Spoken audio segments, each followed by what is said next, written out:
Today I'm going to talk about a mistake that I see all the time people make when they get married, especially if they're well established. So stay tuned. This is going to be a great episode of The Practical Divorce Lawyer.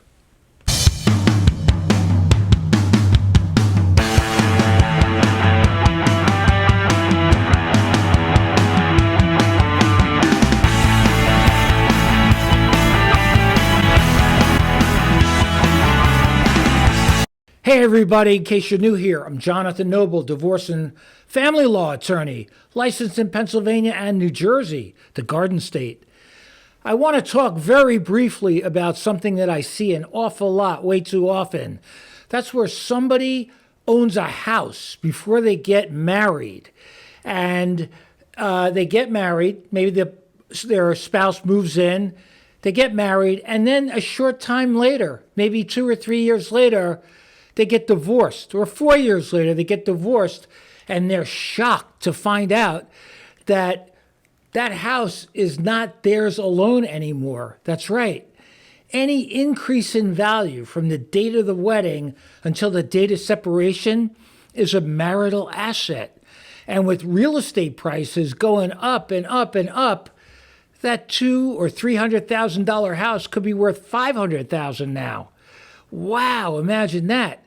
So now you have a house that's increased $200,000 in 2 years, 3 years. Half of that, at least, might have to be paid out to the other person.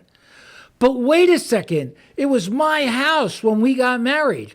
My name is the only name on the deed. I'm the only one on the mortgage. Bad news. It doesn't matter. It's a marital asset. The increase in value for that house in jurisdictions where I practice, marital asset. So what can you do to protect yourself? Well, there's a couple things. One, get a prenup that excludes that house, and any of the proceeds that are used if that house is sold will be yours and yours alone. And if you want to use the proceeds from the house, there's a way to structure it where even the new house will be yours alone. Don't be foolish, okay? More than half of marriages end in divorce for first-time marriages. So if you're a little older and maybe in your 30s, 40s, 50s, and you own a house and you get married, even if it's in your name, it's going to, part of the increase in value or the increase in value over the course of the marriage is a marital asset. What's the other thing you can do? Think about that for a second. Besides the prenup. That's right. Don't get married. Don't get married. You could still have a great relationship, but if you're living in a jurisdiction that doesn't recognize common law marriage, like a Pennsylvania or New Jersey, it doesn't matter. Let them live in your house. The increase in value will always be yours alone if you don't marry them. There's no law that says you have to get married. It'll keep you out of divorce court, which is the purpose of this video. I don't want you to get divorced.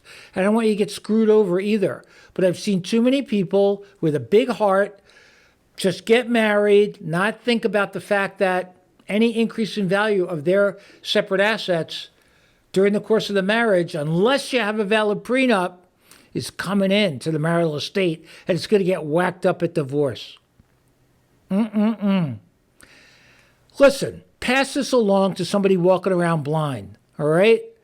If you want to have a consult, my contact information's in the show notes. I do a ton of consults online. We Zoom in or use a video chat, and I can go over your specific situation.